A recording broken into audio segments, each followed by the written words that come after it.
Mona Lisa painting వెనుకున్న కొన్ని ఆసక్తికరమైన విషయాలను ఈ వీడియోలో మనం తెలుసుకుందాం. వాటి గురించి తెలుసుకునే ముందు టీ టాక్ ఛానల్ సబ్స్క్రైబ్ చేయటం మాత్రం మర్చిపోకండి. అందం ఆరోగ్యం గురించి విలువైన టిప్స్ తెలుసుకోవాలంటే మా కొత్త ఛానల్ మై టిప్ ఛానల్ కూడా సబ్స్క్రైబ్ చేయండి. ఈ ఛానల్ లింక్ డిస్క్రిప్షన్ లో ఉంటుంది, తప్పక సబ్స్క్రైబ్ చేయండి. ఇక విషయంలోకి వెళ్దాం. మోనాలిసా పెయింటింగ్ ని చూసి ప్రపంచంలో చాలా మంది చాలా విధాలుగా అర్థం చేసుకుంటూ ఉంటారు. ఈ పెయింటింగ్ గురించి పుస్తకాల్లో చాలా గొప్పగా కూడా రాశారు. మోనాలిసా అనే పేరు వినగానే చాలా మందికి చాలా ప్రశ్నలే వస్తాయి. వాటిలోని మొదటిది, ఈ పెయింటింగ్ వేసింది ఎవరు? ఈ పెయింటింగ్ ఎన్ని సంవత్సరాల ముందు వేశారు? ఈ పెయింటింగ్ లో మోనాలిసా నవ్వుకు అర్థమేంటి? ఈ పెయింటింగ్ లో ఏదైనా సీక్రెట్ కోడ్ కి సంబంధించిన మెసేజ్ ఉందా? ఈ పెయింటింగ్ లో పెద్ద ఏలియన్ బొమ్మ ఉండటానికి కారణం ఏంటి? ఇలాంటి ప్రశ్నలు ఎంతో మందికి వచ్చాయి. ఈ పెయింటింగ్ ను వేసిన వ్యక్తి పేరు లియోనార్డో డావిన్సీ. ఇతను 1400వ శతాబ్దానికి చెందినవారు. అప్పటికి ఇప్పటికీ ఇతనిలా పెయింట్ చేసేవాడు లేరని చాలా మంది అంటూ ఉంటారు.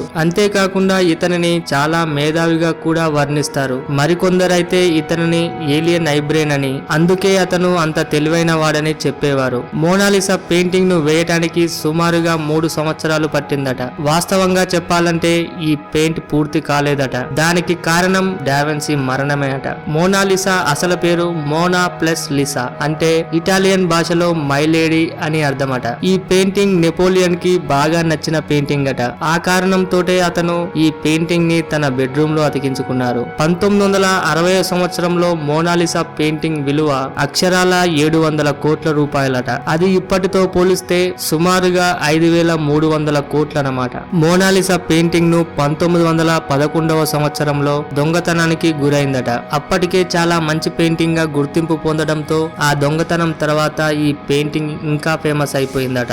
2 సంవత్సరాల తర్వాత ఆ దొంగలించబడిన పెయింటింగ్ ను మళ్లీ రికవరీ చేశారు. అంటే 1913వ సంవత్సరంలో మళ్లీ అది రికవరీ అయింది. ఆ విధంగా కొన్ని సంవత్సరాల తర్వాత మోనాలిసా పెయింటింగ్ పై ఒక వ్యక్తి రాయితో దాడి చేశారు. అది జరిగిన కొన్నాళ్ల తర్వాత మరొక వ్యక్తి యాసిడ్ తో దాడి చేశారు. ఈ 2 సంఘటనలు చోటు చేసుకున్న తర్వాత మోనాలిసా పెయింటింగ్ సేఫ్టీ కోసం బుల్లెట్ ప్రూఫ్ గ్లాసులతో అమర్చారు. ఈ పెయింటింగ్ ను వేయటానికి కారణమేంటో డావిన్సీ ఎవ్వరికీ చెప్పలేదు. ఈ పెయింటింగ్ ఇన్స్పిరేషన్ ఏమిటో అని కూడా ఒక చిన్న క్లూ కూడా డావిన్సీ చెప్పకుండానే మరణించారు. డావిన్సీ ఈ పెయింటింగ్ ను వేయటానికి కారణం ఏమిటంటే, ఫ్రాన్సిస్కో డెల్ గియోకాండా అనే వ్యాపారవేత్త తనకు 2వ కుమారుడు పుట్టినప్పుడు అతని భార్య అయిన లీసాకి బహుమతిగా ఇవ్వటానికి ఈ పెయింటింగ్ ను వెయ్యమని డావిన్సీకు చెప్పారని కొంతమంది అంటూ ఉంటారు. కానీ కొంతమంది సైంటిస్టులు అయితే ఈ పెయింటింగ్ లో మొత్తం 3 లేయర్స్ ఉన్నాయని, అందులో ఒకటి మాత్రం లీసా అని,